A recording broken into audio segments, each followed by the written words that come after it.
Rajpal Yadav, Paresh Rawal, Johnny Lever, Vijay Raaz and Boman Irani, ये कुछ ऐसे एग्जाम्पल्स है जो कि बॉलीवुड में कॉमेडी की नाव को डूबने नहीं देते।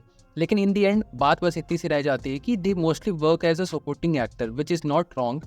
आफ्टर ऑल सपोर्टिंग कास्ट ही है जो फिल्म को स्टार्टिंग से एंड तक अपने प्रेजेंस से डल मूवमेंट्स का शिकार होने से बचाती है। पर फिर भी बहुत हद तक एक सक्सेसफुल कॉमेडी फिल्म बनाने का जिम्मा फिल्म के लीड एक्टर्स पे भी होता है। And you know, comedy is not a easy job, और इसलिए करेंटली इंडस्ट्री में जो सबसे टैलेंटेड एक्टर्स जो कि सुपरस्टार होने के साथ साथ बहुत अच्छे कॉमेडिक रोल्स भी कर लेते हैं, उनमें बॉलीवुड में जो सबसे टॉप पर है वो है अक्षय कुमार। लेकिन अगर आप उनके लास्ट 5 या 6 साल की फिल्मों की लिस्ट देखेंगे तो उनमें से आपको कुछ को छोड़कर बाकी social drama, biopic, thriller, action film का नाम ही दिखाई देगी। पर इसमें इनका भी कोई फॉल्ट नहीं। आफ्टर ऑल ये सारी लाइन से सक्सेसफुल होती जा रही थी, तो उस वक्त ये सही था, जैसा चल रहा है वैसा चलने दो। लेकिन अब यहाँ पर फिर से सिचुएशन बिगड़ गई है with multiple flop films. But let me remind you, there is no way that this is going to be the end of Akshay Kumar career. और उसके 2 बहुत तगड़े कारण हैं, जिसमें से पहला अक्षय सर ने खुद बताया था। लिसन, अगर इंडस्ट्री में सर्वाइव करना है, लंबा चलना है, तो डिसिप्लिन, प्रोड्यूसर की मदद जरूर करना। Be a producers man, be a producers actor. लंबे चलोगे, 10-12 फ्लॉप, 15-20 फ्लॉप, सब ठीक है, निकल जाएगा। लेकिन अगर प्रोड्यूसर के साथ रहोगे ना और उसको तंग नहीं करोगे तो आप लंबा चलोगे। And the second one being the most crucial one, the kind of versatility that he owns. और मैं पहले ही क्लियर कर देता हूँ कि मैं यहाँ पर लुक्स और पर्सोना वाली वर्सिटैलिटी की बात नहीं कर रहा हूँ, जिसके लिए उन्हें ऑलरेडी क्रिटिसाइज किया जा चुका है। इंस्टेड ऑफ इट, मैं ये कहना चाहता हूँ कि इनकी ज़िंदगी में इन्होंने खुद ऐसे बहुत से पड़ाव देखे हैं जब इनकी लाइन से फिल्में फ्लॉप हो गई थी।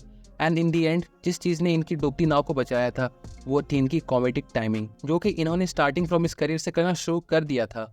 B it in films like खिलाड़ी, वक्त हमारा है, मिस्टर एंड मिसेस खिलाड़ी। बट लेटर जब 1996 से 1999 तक उनकी 15 में से 11 फिल्में फ्लॉप हो गई, तो ये खबर आने लगी कि अक्षय कुमार अब कनाडा शिफ्ट हो रहे हैं वहाँ पर अपना बिजनेस स्टैब्लिश करने के लिए। पर आगे ऐसी भी खबर आने लगी कि he is considering to quit Bollywood.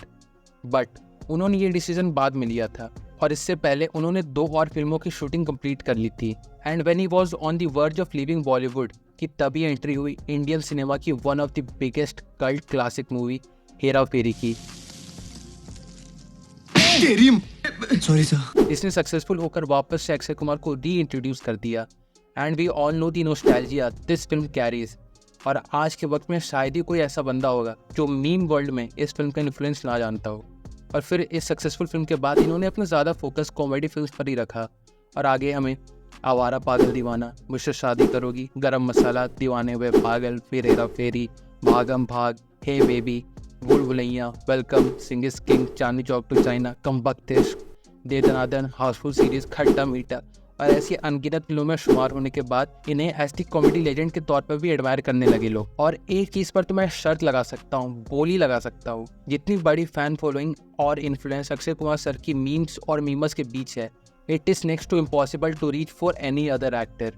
और ना ही कोई आने वाले साल में अक्षय सर को रिप्लेस कर पाएगा। And this is the reason why it makes me happy on a certain level कि now after such disastrous result of his previous films, he is again back on his track, as soon we will be witnessing another greatest comeback from Hindi film industry.